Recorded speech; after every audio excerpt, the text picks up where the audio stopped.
जय श्री महाकाल दोस्तों, स्वागत है आपका हमारे चैनल यूएम एस्ट्रोलॉजी में। दोस्तों, आज हम ज्योतिष की बहुत ही इंपॉर्टेंट टॉपिक पर बात करने जा रहे हैं, मैरिड लाइफ पर, वैवाहिक जीवन। आप अपनी कुंडली से कैसे जानेंगे कि आपका जो वैवाहिक जीवन है वो सुखी रहेगा या दुखी रहेगा, या आपकी शादी हो चुकी है और वो दुख आ रहे हैं, तो आपको पता चल जाएगा कि हाँ, इस कारण आ रहे हैं। आज उस कारण को बताऊँगा मैं, जिस कारण से कुंडली में मैरिड लाइफ ख़राब होने के जो योग होते हैं वो बनते हैं। ठीक है। वैसे तो मैरिड लाइफ के लिए लगन कुंडली सबसे मेन होती है, लेकिन कुछ कंडीशंस में हमें नवमांश कुंडली भी देखनी होती है, जो एक नवमांश चार्ट होता है। तो ये तो आप सभी जानते हैं कि जो मैरिड लाइफ होती है उसके लिए जो देखा जाता है, कुंडली का जो 7th हाउस होता है, ये फर्स्ट हाउस होता है यहाँ से, और ये 7th हाउस होता है। तो कुंडली का जो 7th हाउस होता है वो होता है आपके वैवाहिक जीवन का, और जो 5th हाउस होता है वहाँ से लव अफेयर वगैरह देखे जाते हैं। दोस्तों, मेरे पास में एक जातक आए थे अपनी कुंडली लेकर, और उन्होंने सब जगह अपनी कुंडली दिखाई। उन्होंने जहाँ जहाँ भी उन्होंने अपनी कुंडली दिखाई है, सब ने यही बोला है कि आपकी मैरिड लाइफ में प्रॉब्लम है, समस्या है कहीं ना कहीं। लेकिन उनकी जो मैरिड लाइफ थी वो बिल्कुल सही चल रही थी, उसमें कोई प्रॉब्लम नहीं आ रही थी। तो जब मैंने उनकी नवमांश कुंडली देखी तो नवमांश कुंडली में जो गिरा था वो बिल्कुल ठीक स्थिति में बैठा हुआ था, एक अच्छी पावर के पास साथ में बैठा हुआ था। तो मैरिड लाइफ के लिए नवमांश कुंडली और लगन कुंडली दोनों का ही अपना महत्व है, दोनों ही देखनी पड़ती है। ठीक है दोस्तों, देखो, कुंडली का जो 7वां घर होता है ये होता है मैरिड लाइफ का, शादी का जो घर होता है, शादी ससुराल का ये वाला घर होता है। हमें इससे कैलकुलेट करना है, ये देखना है कि ये घर की स्थिति है कैसी, इस घर का जो मालिक बनता है वो क्या है। जो भी इस घर में राशि लिखी होगी उसका कुछ ना कुछ लोड बनेगा। जैसे 7 नंबर लिखा है तो शुक्र होता है, 1 नंबर लिखा तो मंगल है, 2 लिखा है तो शुक्र है, 3 है बुध है, 4 है चंद्रमा, 5 सिंह हो जाता है सूर्य। इसी प्रकार से 12 के 12 का पूरा नंबर होता है। तो आपको इसमें ये देखना है कि जो यहाँ पे इस घर का जो मालिक है वो एक तो 6 8 12 में ना हो। ठीक है। अगर 6 8 12 में बैठा हुआ है तो प्रॉब्लम होगी ही होगी, 100%। किस में देखना है आपको? लगन कुंडली में आपको देखना है।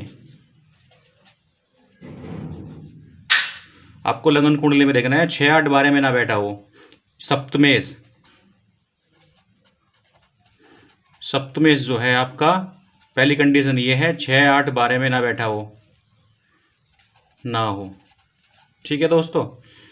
दूसरा, उसके पास में जो पावर है,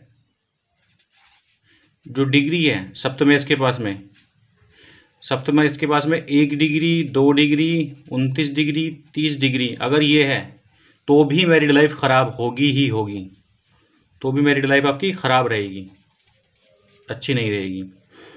तीसरा, अगर वह नीच राशि में बैठा हुआ है अपनी, तो समझ लो कि फिर तो ज़्यादा समस्या आ जाएगी। शादी के बाद में पत्नी है तो पति की, और पति है तो पत्नी की डेथ भी हो सकती है, और इतनी समस्या आ जाएगी, बहुत ज़्यादा प्रॉब्लम आनी शुरू हो जाएगी। चौथी कंडीशन, कोई उसमें पाप ग्रह ना बैठा हो।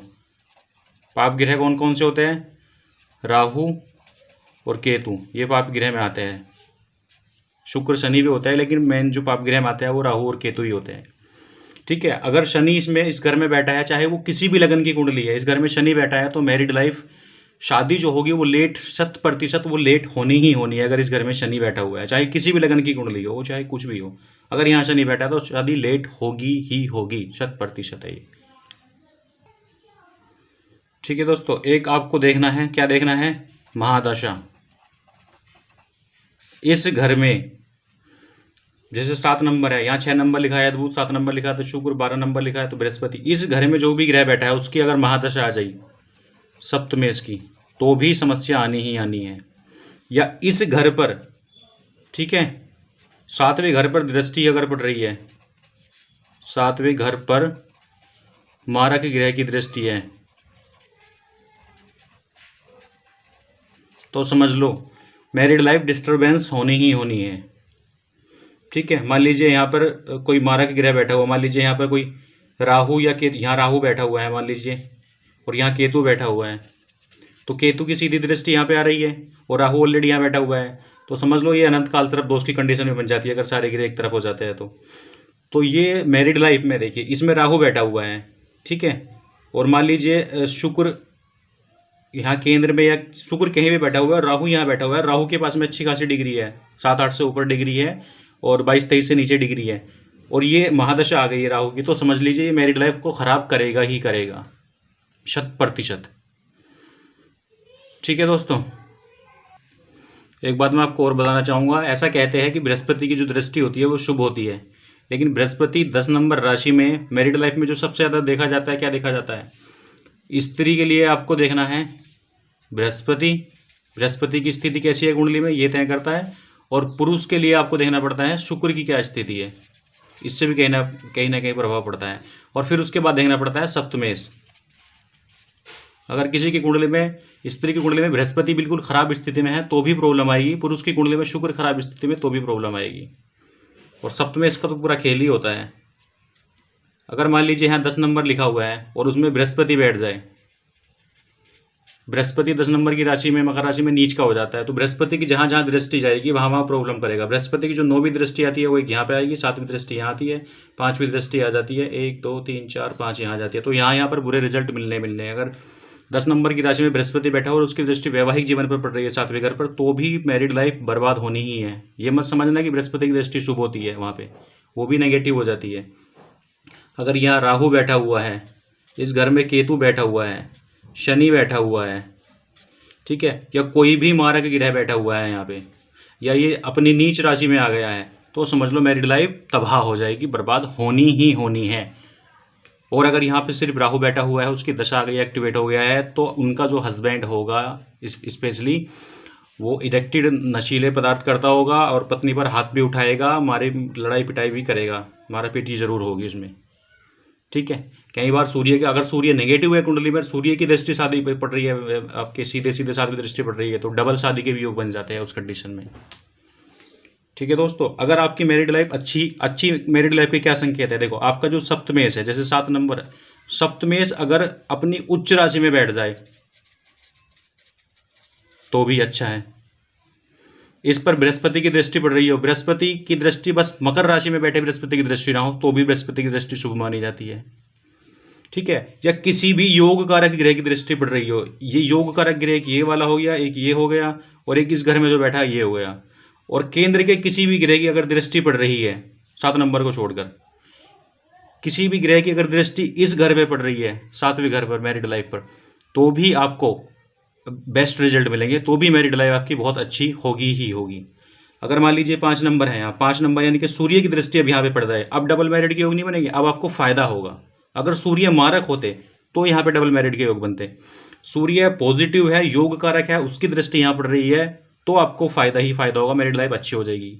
ठीक है, और यहाँ पे मान लीजिए 9 नंबर लिखा हुआ है, 9 नंबर बृहस्पति की दृष्टि यहाँ पे पड़ रही है, तो भी आपको फायदा ही फायदा होगा। 1 नंबर मंगल की दृष्टि पड़ रही है, तो भी यहाँ पे फायदा ही होगा। अगर यहाँ पे देखिए 1 नंबर की कुंडली है, ये मंगल हो जाता है 1 नंबर में, और मंगल यहाँ खुद बैठा तो मांगलिक दोष बन जाता है, लेकिन मांगलिक दोष यहीं पर रद्द हो गया, क्योंकि मंगल योग कारक है, मंगल की सीधी दृष्टि पड़ रही है, तो ये मंगल जो है मैरिड लाइफ को नुकसान नहीं फायदा ही पहुँचाएगा। इस मांगलिक दोष से भी आपको फायदा ही फायदा होगा। ठीक है दोस्तों, एक मैरिड लाइफ में जो सबसे ज़्यादा इंपॉर्टेंट होता है वो मांगलिक का भी होता है। मांगलिक यानी कि मंगल, जो मैं भी आपको बता रहा था। अगर मंगल मारक की ग्रह है कुंडली में, नेगेटिव ग्रह है, और वो उसकी दृष्टि यहाँ पे पड़ रही है, तो प्रॉब्लम आएगी। और मांगलिक कैसे होता है, मंगल यहाँ बैठ जाए, यहाँ बैठ जाए, यहाँ बैठ जाए, यहाँ बैठ जाए, या यहाँ बैठ जाए, ये मांगलिक हो जाता है। यहाँ पे बैठ जाएगा तो भी दृष्टि पड़ेगी, यहाँ पे बैठ जाएगा तो भी दृष्टि पड़ेगी, और जब मंगल की यहाँ पे दृष्टि पड़ती है तो उसकी जो दृष्टि होती है उग्र होती है, तो कहीं ना कहीं तनाव, वैवाहिक जीवन में समस्या आनी शुरू हो जाती है। तो अगर मंगल मारक ग्रह है, उसकी दृष्टि पड़ रही है तो प्रॉब्लम होगी, वरना प्रॉब्लम नहीं होगी। मंगल योग कारक ग्रह है, आपका कुंडली में पॉजिटिव है, उसकी दृष्टि पड़ रही है तो समस्या खत्म हो जाएगी, आएगी नहीं। ठीक है दोस्तों, और बाकी कुंडली में देखो आपकी कालसर्प दोष तो नहीं है, सारे ग्रह एक तरफ तो नहीं बैठे हैं, उससे भी जीवन में बहुत ज़्यादा संघर्ष बढ़ना शुरू हो जाता है, मैरिड लाइफ में भी प्रॉब्लम आती है। हालांकि उसके कुछ फायदे भी है, लेकिन नुकसान ज़्यादा है।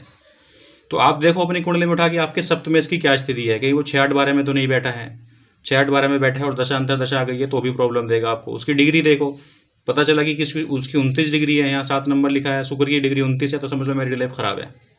30 डिग्री है तो भी खराब है। ठीक है, वो अपनी नीच राशि में बैठ गया है, जैसे शुक्र होता है 6 नंबर में नीच का होता है, कौन सा ग्रह किस राशि में उच्च का होता है, नीच का होता है, मैं पहले भी वीडियो बना चुका हूँ। ठीक है, आप उस पर देख लीजिएगा, मैं इसको लिंक डिस्क्रिप्शन में डाल दूंगा। सबसे ज़्यादा जो जीवन में क्वेश्चन होते हैं, एक तो वो नौकरी के होते हैं और एक दूसरी मैरिड लाइफ के होते हैं। तो नौकरी पर मैं ऑलरेडी वीडियो बना चुका हूँ, उसका भी मैं लिंक डाल देता हूँ डिस्क्रिप्शन में। और मैरिड लाइफ पर भी मैं एक लव मैरिज पर वीडियो बना चुका हूँ, वो सक्सेस होगी या फेल होगी, कैसे होना है, क्या होना है, कब कंडीशन में होती है।